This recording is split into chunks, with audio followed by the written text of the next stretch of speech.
Welcome back to Travolting Presents Easy Riders. Hosted by Jeff Sweeney and Stuart Elmore. Covering the It Girl era. Enjoy the episode.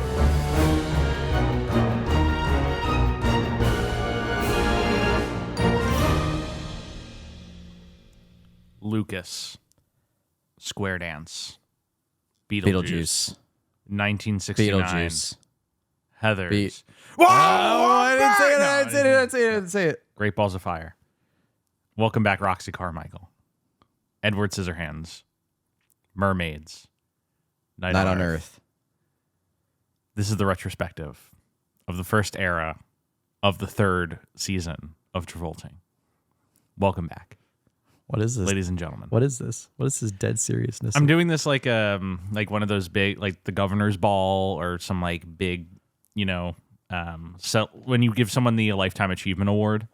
Oh. And the guy comes out at the beginning and lists off everything that you've done. What a momentous career, ladies and gentlemen. Yeah, this would be our eighth. I think our eighth or ninth. Well, because there's three for Travolting, we did right? Three for Travolta. Three Travolta. We did four for Fraser. Four so for Fraser. This is the eighth career retrospective. That we're doing. For the first era of Winona Ryder. Welcome back, folks. Welcome back. Thank you so much for listening to us last week on Night on Earth. We hope you enjoyed it. We had two pretty back-to-back banger episodes leading up to this. Yeah. Mermaids and Night on Earth. That was a fun recording session. Both good movies. Mm-hmm. I felt like, right? Yeah. We both, yeah. And this is little metagaming for the audience here. This is also perfect timing for our recording because we're doing this on a day where we're doing this first and then literally as soon as we're done with this, we're going straight into Bram Stoker's Dracula. Going right to Dracula. Yeah, exactly. So, no. Save it for next sorry. week. Yeah. I'll save it for. So we got big plans, folks. Got big plans. So yeah, we're going straight into Bram Stoker after this, which is nice. Didn't tell the audience like we're coming into this recording having already seen Bram Stoker in preparation for our recording, but that adds to the perfection of the timing of this recording because it's perfect timing, and also it just this is kind of just like the ideal. It's one of the cleanest like cut points we've had. Yes, for an actor's career change. I 100% agree. Like we obviously with Travolta, there was some like back and forth about when we put those points. Like era 3 was era 2 to era 3 was like a little iffy. Yeah. Fraser was mostly pretty straightforward, but even so, there was like a lot of fallow periods that would just happen. Well, in era 4, it was a little convoluted. Like 4 movies. It's 4 movies. One of them never came out. It's very. Wait, no, it did come out, and we watched it in an alternate dimension. Yeah, right. What are you talking about? So yeah, but this is not only in the sense that if you don't know anything about Winona in the context of her life story and her career story, if you just look at the filmography, it's a clear cut. Yeah. But it's also a clear cut in her biographic life. Yes. Right? Yeah, because this is she basically, this is after she's done 10 movies. It's also clean and just numerically. She did 10 movies, starting when she was 14 up until she was 20. Mm-hmm. Just kind of became beside the It Girl, a very popular child star, a very popular teen star. Mm-hmm. Kind of a generational defining figure. Yeah. In the pop culture. Yeah. And after Mermaids and Night on Earth, more specifically after Mermaids and Night on Earth was kind of a freebie she did. Mm-hmm. She kind of made the decision of, I need to take a break from acting because I'm extremely anxious. Mm-hmm. But also, it's time I'm done playing like teenagers or rebellious girl, like kids. Yeah. It's time I want to be like a respected actor, an adult actor. Yeah. And so she takes 2 years off and kind of, reinvents her persona. And Dracula is the first step of that new persona. She even we'll talk about it next week, but she's the one who gets that movie made. She brings the script to Coppola. Yeah. Without her, that movie doesn't exist. Yeah. And so it's a very clean cut point because, after, Night on Earth, she doesn't really play that archetype again. Like that, the little, I'm trying to think of the word to describe it, but like the little rebellious. The rebellious it girl. The rebellious tomboy. Rebellious tomboy freakish it girl. Yeah. Yeah. She never goes back to that. She'll touch that zone like with like a 10-foot pole kind of. Yeah, like Little Women kinda. Yeah, like she'll play evolutions of some of those characters, but she never goes back to playing those characters. Yeah, right. Until much later in her career, when she does in fact just make Beetlejuice too. But we'll talk about that when we get to it. So today I think it's time for us to just kind of look back at these first 10 and see how we feel about Winona to this point. Yeah. We're excited where she's going, and talk about what we liked and what we didn't like. Absolutely. And there's a lot to like. Yes. There's a lot to like and enjoy. I mean, she has undoubtedly like a really good first, like almost every single one of our actors that we've covered, they have like an immediate skyrocket. Very strong start. Very strong start. I would say like out of the 3 we've covered, Fraser has like the most gradual. Yeah. Because Fraser, it was... Because Travolta's second movie is Carrie. His 4th movie is Saturday Night Fever. Well, and it's funny I should say that because like for Travolting, his second movie is Carrie. Yeah. And 4th movie Saturday Night Fever. Fraser, he doesn't do anything that notable until Encino Man, which is his 4th movie. And then he has a bunch of medium-sized roles and other things. And then it's Not Till George of the Jungle, which is his like real 22nd movie. But Encino Man being his 4th movie. Winona, it's her 3rd movie, Beetlejuice. So we're kind of all going back and forth a little bit. So I'd say like Fraser has the most gradual start. Yeah. Travolta being the most skyrocket uptick. Winona being like somewhere in the middle, but still like a fresh out of the gate, strong start. Yeah. And even like her first 2 movies, I mean, Square Dance, I think we've. But that's like a lead role. Her second is a movie, she's lead role. immediately a lead role. I'm speaking purely in terms of the quality. Yeah. You know, but it is her second movie. Yeah. She doesn't even know like what a light is. Yeah. At that age. Lucas is, just something that, call it skill, call it luck, just something where she stepped in front of the camera not knowing what to do and people liked her for doing and it worked. that. Yeah, and it worked. And then it's just that, like, we call it the ick earlier, but also she just had it, whatever it is. Yeah. That just, the second she stepped on a screen, people, like, Gravitated. received Yeah. the transmission she was offering. Yeah.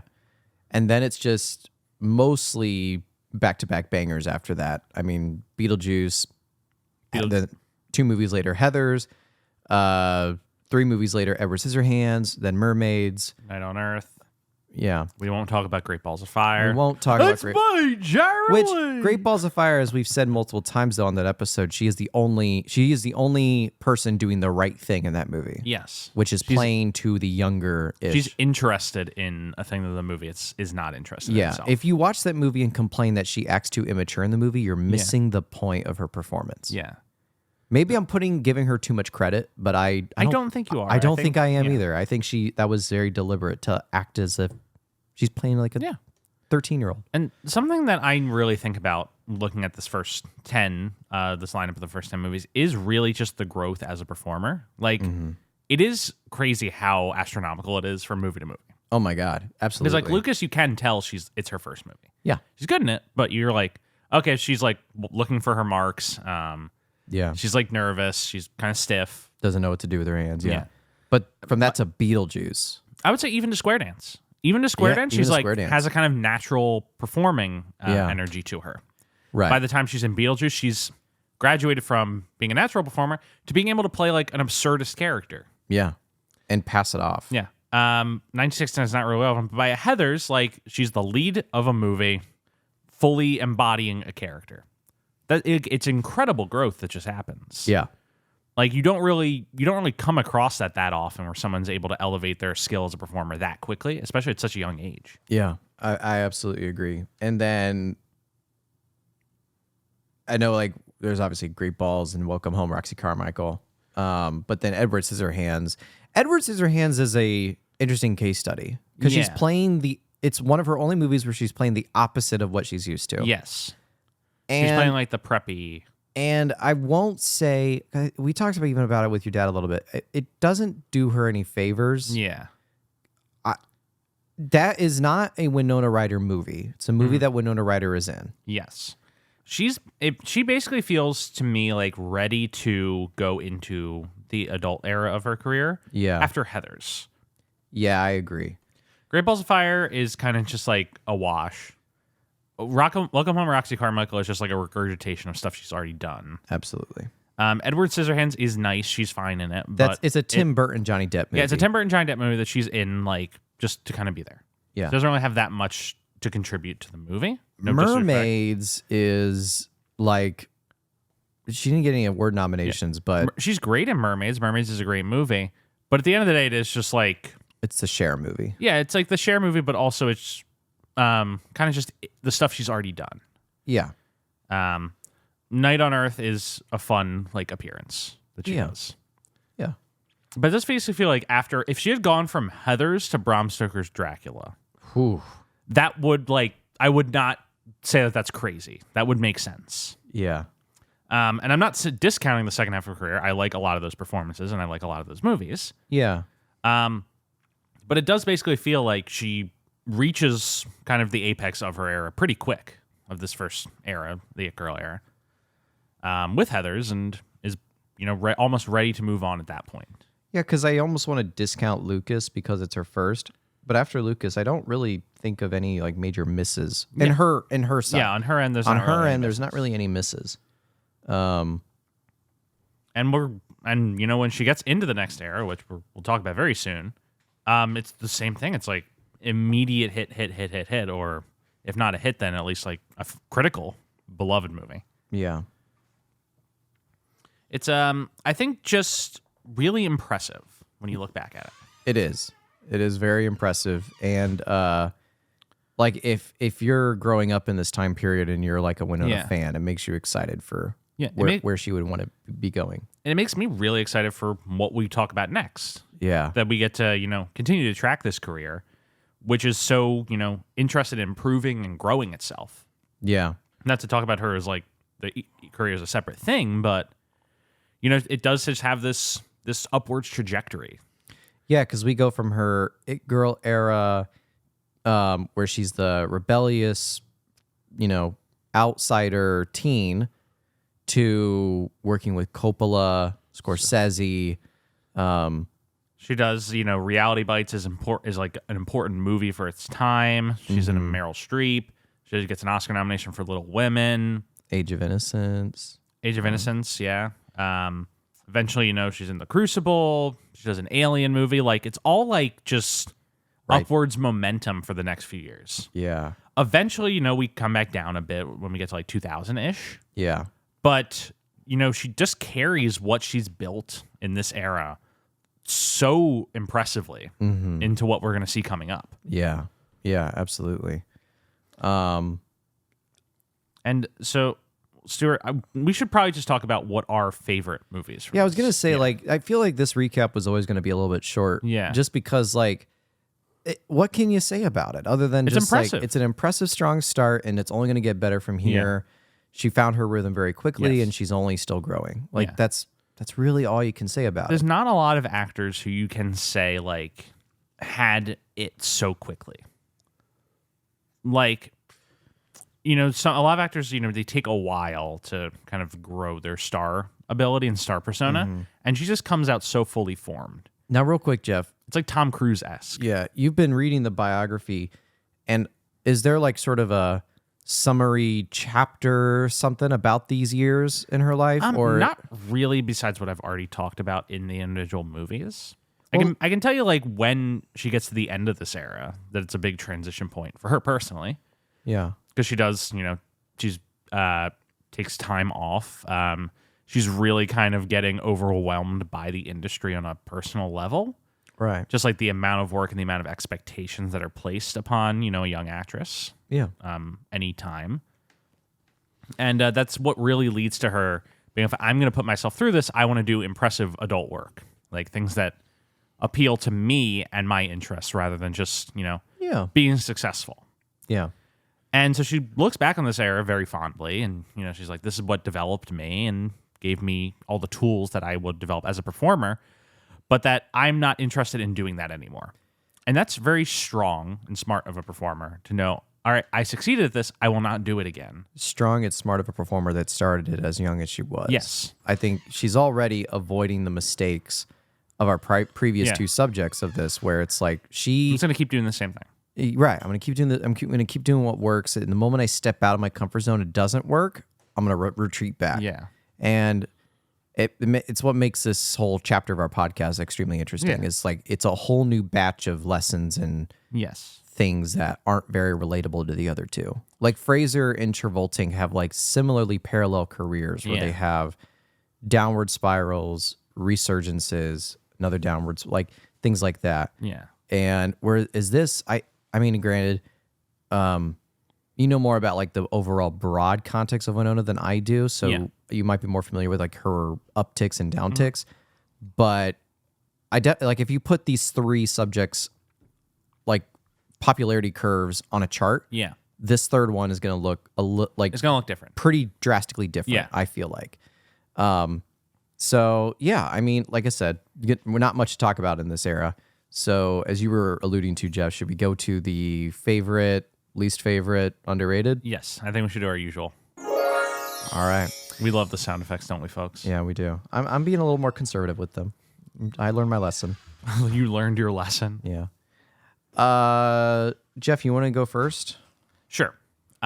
So I think it's pretty clear to me that my favorite movie in this era is Heathers. Yeah. I think Heathers is it's just a great movie. It's iconic, and yet I'm blanking on the fucking word I want to use here.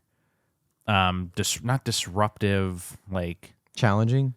challenging, iconic and yet challenging, smart but funny. It's a perfect package of a movie to me. That even though it's so of its era and of its time, it still rings true today and still works. And in fact, maybe even works better nowadays. Yeah. Looking back on it as, a time capsule of its time. And I agree. I'm almost tempted to even think about putting Mermaids up there. on the Mermaids is list. your top? I really like that movie. Yeah, it's a good movie. I like how all the different subjects it takes on in a smart way. It doesn't let any of them drop off the wayside where you kind of forget about them. I said this in the podcast, but that movie is like the epitome of what you talk about, Jeff, where movies are about a lot of things. And Mermaids does the perfect, like Mermaids, every movie juggles a lot of ideas and themes. And Mermaids is, I think, one of the very few movies that juggles them all perfectly Yes. balanced. It does a good job at keeping everything Yeah. even keeled. You handle the religious trauma subject very well. You handle the single parent household subject very well. The older sibling, the sexual awakening subject, like all these things, like how a male figure would enter into a single parent family life and adapt to that. It's also a very Stuart movie. It is. Mermaids is a very Stuart movie. It it's is. about a family. It is. It is. I like that when I describe a It Stuart is. movie, I just say it's about a family, as if not like 80% of movies are about a family. Yeah. Well, it does have those sweet spots for me. It you has know. that specific Stuart energy. Yeah, it does. So for that reason, I'm going to put Mermaids at my top. Mermaids is my top. For my bottom, I'm going to say Great Balls of Fire, Sexual Predator, Jerry Lee. Yeah. Don't need that. Yeah, I would also say Great Balls of Fire for sure. Goodness gracious. Oh my God. Dennis Quaid, a little too good in that performance. a little too committing. Dennis Quaid in that performance is like biting into a whole honey roast ham and just Yeah, right. So, and then underrated. I don't really know if there's anything that's underrated here. Maybe I would just say Mermaids. I don't think it's Not that underrated. I think people hate that movie, but maybe I think I'm almost gonna say Lucas. you think Lucas maybe? Only because I remember Lucas having like that twist where it's like, oh, like he gets hurt on the football field and they find out like, oh no, like he doesn't live with a rich family. He lives in a trailer park, whatever. And then it doesn't end with him getting with the girl. It ends up with him accepting their platonic relationship.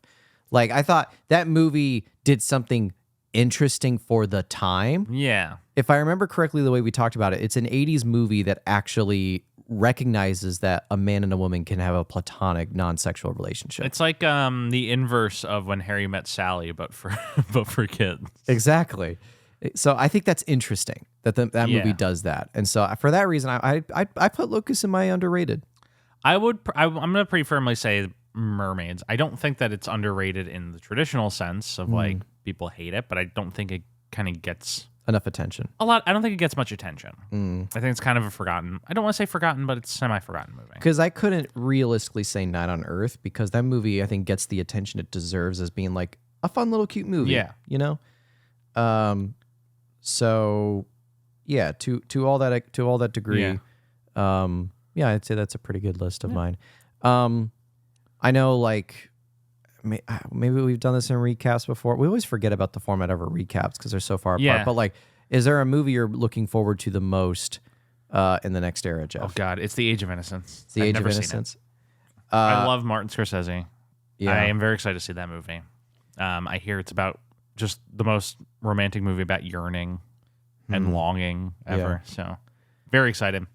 We got 2 Winona costume dramas back to back: Bram Stoker's Dracula and The Age of Innocence. Yeah, I can't say Bram Stoker's Dracula because I'm going into this recap having already seen it. Have you seen that movie before? No, it's my first time. Yeah.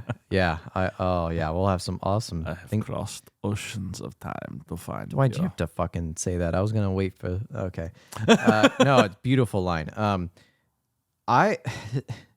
When I say this, you're gonna reach across the room and strangle me, but Are you gonna say Alien Resurrection? No. Okay. No, because I'm kind of cheating with I'm this kind answer. of excited to talk about Alien Resurrection. I am looking forward to talking about first The Crucible and then Alien Resurrection. That's a fun back-to-back. It's a fun... That's a really fun back-to-back. Because how fun back-to-back. Yeah. Did you have those scheduled for the same day? You don't.